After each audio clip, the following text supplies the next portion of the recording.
Hello students, चलिए start करते हैं चैप्टर 10 सर्कल का इंट्रोडक्शन पार्ट इस वीडियो में करेंगे। मैं यहाँ पे मोस्ट इंपॉर्टेंट चीज़ जो है इंट्रोडक्शन चैप्टर की, सर्कल चैप्टर की, वो बताऊँगा। उन्हीं का यूटिलाइजेशन हमारा कंप्लीट चैप्टर के अंदर होगा। तो आपको ये प्रॉपर्टीज जो यहाँ पे सर्कल की बताई जाएँ, सेगमेंट क्या होता है, सेक्टर क्या होता है, आर्क क्या होती है, कोड क्या होती है, रेडियस, डायमीटर वगैरह जो भी चीज़ें होती हैं रिलेटेड टू सर्कल, वो सारी की सारी हम यहाँ पे डिस्कस करने वाले हैं। तो इस वीडियो को स्किप ना करके बिल्कुल अच्छे से ध्यान से देखिए, हर एक पॉइंट को नोट डाउन कीजिए अपनी कॉपी में, और इस चैप्टर को जब भी करो तो इन प्रॉपर्टीज़ को ज़रूर ध्यान से पढ़ो। सबसे पहले हम देखेंगे सर्कल की डेफिनेशन, क्या बनती है सर्कल की डेफिनेशन। तो यहाँ पे डेफिनेशन क्या है, all points which are at a fix distance from a fix point. उसने क्या कहा है कि सारे के सारे पॉइंट्स जो किसी एक पर्टिकुलर पॉइंट से फिक्स डिस्टेंस पे हों तो एक सर्कल फॉर्म करते हैं। जैसे हमारा फिक्स पॉइंट होता है हमारा सेंटर ऑफ द सर्कल, और जो हम सारे के सारे पॉइंट्स लेते हैं उनको अगर आपस में ज्वाइन करते हैं तो वो क्या फॉर्म कर देते हैं, कि सर्कल फॉर्म कर देते हैं।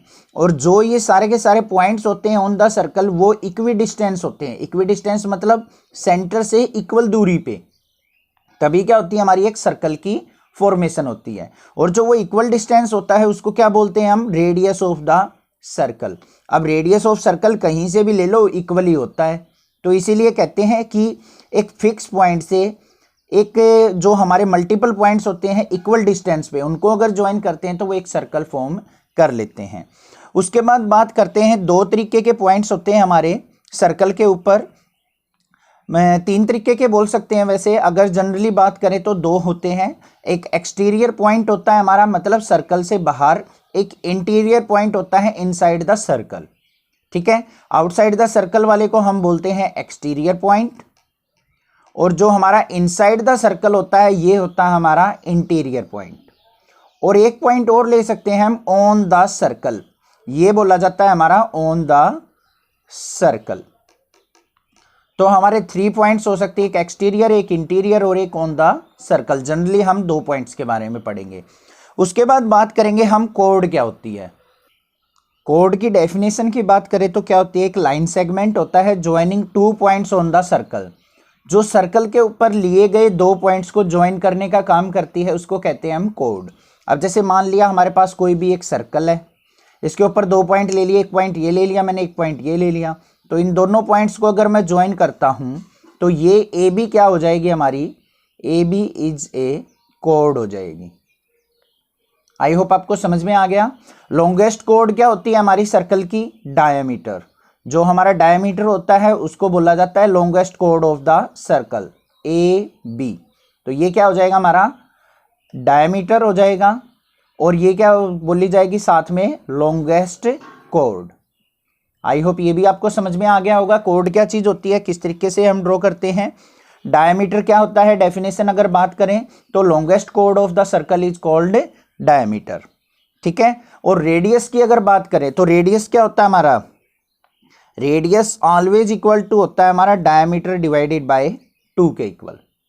ये क्या होता है हमारा, डायमीटर का अगर हाफ कर दें तो हमारा क्या आ जाता है, रेडियस ऑफ द सर्कल आ जाता है। आई होप ये चीज़ें तो आपको पहले भी पता होंगी, और कुछ से अगर नहीं पता थी तो आपको पता चल चुकी हैं। अब कुछ नई चीज़ों के बारे में बात करते हैं हम। सबसे पहले बात करेंगे आर्क क्या चीज़ होती है। अगर आर्क की डेफिनेशन की बात करें तो हम क्या बनती है, piece of circle between 2 points. हमारा कोई भी एक सर्कल है, ये हमारा क्या हो गया, सर्कल है, उसके अगर ऊपर हम 2 पॉइंट्स लेते हैं, ये पॉइंट हो गया हमारा ए और ये पॉइंट हो गया हमारा बी, तो इन दोनों पॉइंट्स के बीच का जो पीस होगा, मतलब ए से बी तक, ये क्या कहलाएगी हमारी, आर्क कहलाएगी। ऑन द सर्कल की बात कर रहा हूं मैं, ना कि इनके बीच की लाइन की। तो आर्क होगी हमारी, देखो, piece of circle between 2 points, 2 points के बीच में सर्कल का पीस। अगर मैं इसकी बात करूं तो ये किस तरीके की शेप लेगा हमारा, एक तो ये पॉइंट हो गया ए बी, इस तरीके से भी हो सकती है, और इसको अगर मैंने कट कर दिया तो ये नीचे से भी बन गई, ये होगी हमारी ए और बी, इस तरीके से भी बन सकती है। नीचे वाली आर्क भी हो सकती है, ऊपर वाली भी हो सकती है। अब इसी बेसिस पे हमारी 2 तरीके की आर्क होती हैं, एक मेजर आर्क होती है, एक माइनर आर्क होती है।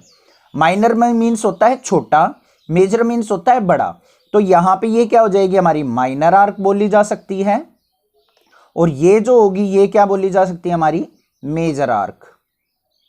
आई होप आपको दोनों आर्क का मतलब समझ में आ गया है कि आर्क क्या है, माइनर आर्क कौन सी होगी, मेजर आर्क कौन सी होगी। इसके बाद हम बात करेंगे सरकमफ्रेंस क्या चीज होती है। उससे पहले एक बात और देख लेते हैं, अगर मान लिया माइनर आर्क और मेजर आर्क इक्वल हो जाए, minor equal to major arc हो, मींस दोनों आर्क हमारी क्या हो, इक्वल हो, तो वो क्या फॉर्म करती हैं, एक सेमी सर्कल फॉर्म करती हैं। तो आपसे कोई पूछ ले कि सेमी सर्कल कब फॉर्म होगा, तो आप कह सकते हैं कि minor arc equal to major arc होगी, तब हमारा क्या होगा, एक सेमी सर्कल फॉर्म होगा। आई होप ये भी आपको पता चल गया है। नेक्स्ट बात करते हैं सरकमफ्रेंस क्या चीज होती है। Length of the complete circle, यहां पे बात करूं मैं सरकमफ्रेंस की,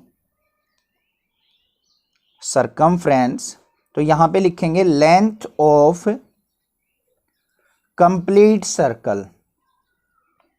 कंप्लीट सर्कल क्या कहलाएगी हमारी, सरकमफ्रेंस। जैसे ये सर्कल है तो यहां से स्टार्ट किया मैंने घूमना और यहां पे ही आ गया, मैं सर्कल के ऊपर घूम के यहीं पे आ गया, तो ये क्या कहलाएगी हमारी length of the complete circle. और किसके इक्वल होती है वो, 2 पाई आर।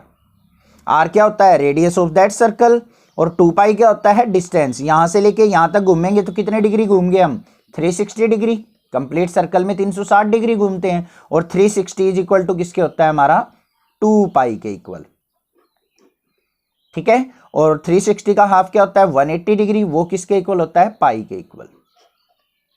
ये इस तरीके की बेसिक नॉलेज है, कहीं पे भी आपको नहीं मिलेंगी, बहुत कम कोई टीचर बताता है इन सबको, और आगे तक जो फर्दर क्लासेस में आप पढ़ोगे वहां तक आपकी यूटिलाइज होने वाली हैं, तो इनको आप अच्छे से सीखिए।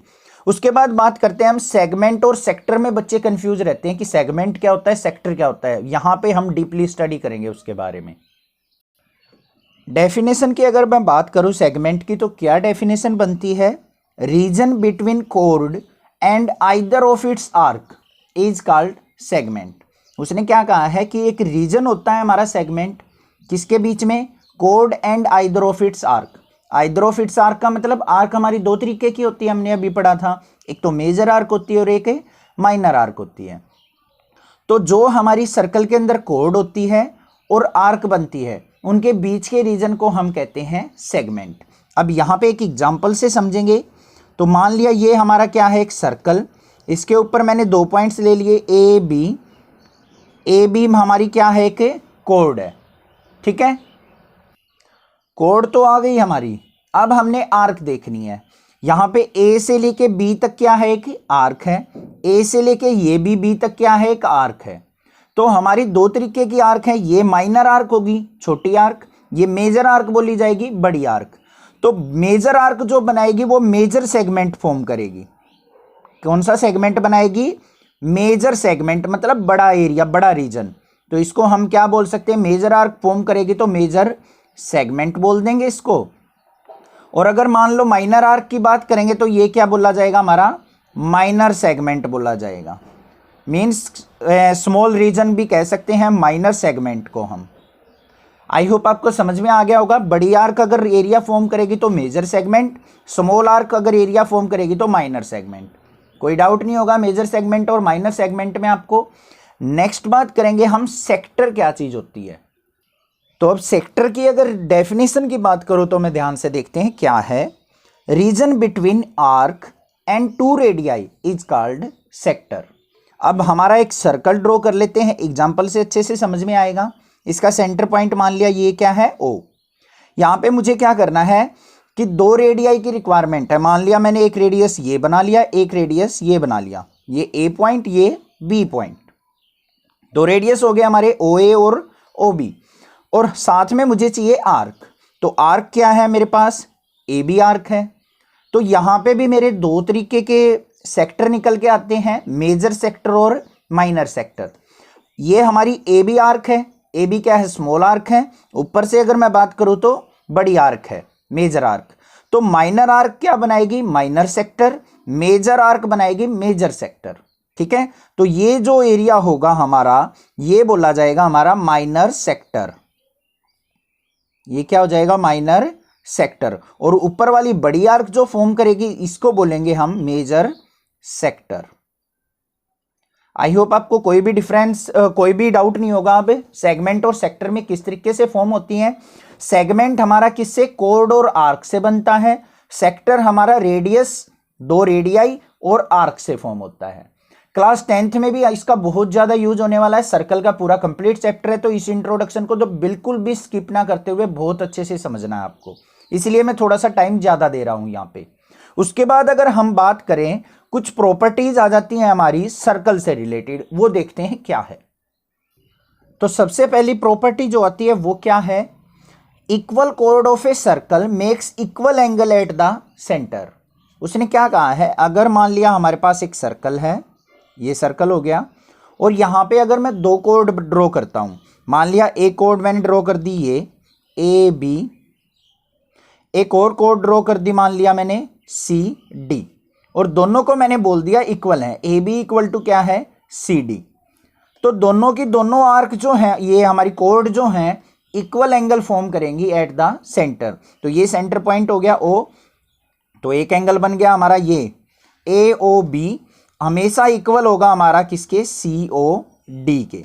तो ये इसके बेसिस पे हम कह सकते हैं कि angle A O B always equal to होगा एंगल सी ओ डी। इन प्रॉपर्टीज का यूज कहाँ पे होगा, अब मान लिया कोई भी हम थ्योरम प्रूव कर रहे हैं और हमें बोल दे कि ए बी और सी डी कोड इक्वल है, तो हमें एंगल्स अगर इक्वल लेने हो, इन दोनों को कॉन्ग्रुएंट प्रूव करना हो, तो इस एंगल को हम डायरेक्टली इक्वल लिख सकते हैं, क्योंकि इक्वल कोड क्या करती है, सेंटर पे इक्वल एंगल फॉर्म करती हैं। तो वहां पे इनका प्रॉपर्टीज का यूटिलाइजेशन होगा। नेक्स्ट बात करते हैं सेकंड प्रॉपर्टी की। सेकंड प्रॉपर्टी है हमारी perpendicular from centre of a circle. अगर सेंटर ऑफ सर्कल से हम परपेंडिकुलर ड्रॉ करते हैं टू ए कोड, किसी भी कोड के ऊपर बाइसेक्ट द कोड, तो वो परपेंडिकुलर उस कोड को बाइसेक्ट करता है, मतलब 2 इक्वल पार्ट्स में डिवाइड करता है। अब मान लिया हमारे पास ये सर्कल है, इसके ऊपर कोड मान लिया क्या है ए बी, और ये हमारा सेंटर है। सेंटर से मैंने अगर ए बी के ऊपर परपेंडिकुलर ड्रॉ किया, ये मान लिया क्या है, ये ओ पॉइंट था, ये मान लिया क्या कर देते हैं हम डी पॉइंट मान लेते हैं। तो क्या होगा, जो ये परपेंडिकुलर है ए बी कोड को बाइसेक्ट करेगा, मतलब इक्वल पार्ट्स में डिवाइड करेगा। तो यहां पे क्या हो जाएगा, A D equal to B D के इक्वल। ये प्रॉपर्टी है हमारी, अगर सेंटर से कोड पे कोई परपेंडिकुलर है तो वो कोड को बाइसेक्ट करता है। आई होप सेकंड प्रॉपर्टी भी आपको अच्छे से क्लियर हो गई होगी। नेक्स्ट देखते हैं अपनी थर्ड प्रॉपर्टी, एंगल से रिलेटेड।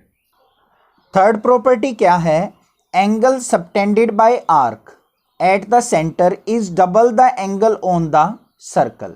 उसने क्या कहा है, अगर कोई आर्क सर्कल के ऊपर एंगल बनाती है तो सेंटर वाला एंगल उस एंगल का डबल होता है। मोस्ट इंपॉर्टेंट प्रॉपर्टी है ये, आपको थोड़ा सा फिगर से समझ में आएगी किस तरीके से मैं इसको बता रहा हूं। मान लिया हमारे पास ये सर्कल है, ये इसका सेंटर पॉइंट है ओ पॉइंट, ठीक है। अब आर्क बनानी है तो मान लिया क्या है, ये आर्क बन गई हमारी, ये पॉइंट ले लेते हैं हम ए, ये पॉइंट मान लेते हैं बी। तो ये हमारी क्या होगी, मेजर आर्क, ये होगी हमारी माइनर आर्क। तो अगर मेजर आर्क जो है हमारी ऑन द सर्कल मतलब सर्कल के ऊपर, ये अगर एंगल फॉर्म करती है, मान लिया थीटा एंगल है कोई, ठीक है, तो सेंटर पे जो एंगल होगा ना वो उसका डबल होगा, मतलब ये 2 थीटा होगा। मीन्स अगर ये 30 डिग्री है ऊपर वाला, तो नीचे कितना डिग्री हो जाएगा, 60 डिग्री। तो ऑन द सर्कल का सेंटर पे एंगल क्या होता है, डबल होता है। ये होती है हमारी प्रॉपर्टी नंबर 3। आई होप आपको समझ में आ गई होगी फिगर से कि सेंटर पे बने हुए एंगल जो होते हैं वो डबल होते हैं ऑन द सर्कल के कंपैरिजन में। क्लियर है। नेक्स्ट देखते हैं अपनी फोर्थ प्रॉपर्टी क्या है एंगल से रिलेटेड। नेक्स्ट प्रॉपर्टी है हमारी angle in same segment of circle are equal. Same segment में बने हुए एंगल्स हमेशा क्या होते हैं, इक्वल होते हैं। तो इसका मतलब क्या है, मान लिया हमारे पास एक सर्कल है, यहां पे ये मान लिया हमारे पास 2 आर्क हैं, ये रेडियस हैं ओ ए और ओ बी। मान लिया एक एंगल मैं फॉर्म करता हूं, ये एंगल इस तरीके से, और इसी दोनों के दोनों रेडियस पे एक एंगल फॉर्म होता है, मान लिया हमारा ये एंगल। तो ये और ये एंगल दोनों के दोनों देखो किसके ऊपर है, सेम सेगमेंट के ऊपर बने हुए हैं। ये भी ए बी ओ ए और ओ बी के ऊपर बना है ये एंगल, ये मान लिया सी है, ये डी है, तो angle C always equal to किसके होगा, एंगल डी के होगा, ये बोला है उसने। सेम सेगमेंट में बने हुए एंगल हमेशा इक्वल होते हैं। समझ में आ गई बात। नेक्स्ट बात करेंगे हम साइक्लिक क्वाड्रिलेटरल की, ये भी मोस्ट इंपॉर्टेंट चीज है। अब यहां पे एक प्रॉपर्टी बनती है साइक्लिक क्वाड्रिलेटरल की, वो क्या है, sum of pair of opposites angle is 180 degree. अगर मान लिया अपोजिट एंगल्स का सम क्या हो, 180 डिग्री हो, तो हम उसको साइक्लिक क्वाड्रिलेटरल बोलते हैं। और अगर हमें कोई साइक्लिक क्वाड्रिलेटरल ऑलरेडी दे दे तो हमें पता है कि उसके अपोजिट एंगल का सम क्या होगा, 180 डिग्री। तो मान लिया हमारे पास क्या है, एक सर्कल है, इसके अंदर मैं एक क्वाड्रिलेटरल फॉर्म करता हूं, ये मान लिया मैंने क्वाड्रिलेटरल फॉर्म कर दी ए बी सी डी। और अगर मान लिया हमें ये बोल दे कि ए बी सी डी एक साइक्लिक क्वाड्रिलेटरल है, तो इसका मतलब क्या है, angle B plus angle D always equal होगा किसके, angle C plus angle A के, और इनका सम इज इक्वल टू क्या होगा, 180 डिग्री। मतलब बी प्लस डी का सम 180 होगा और सी प्लस ए का सम भी 180 डिग्री होगा।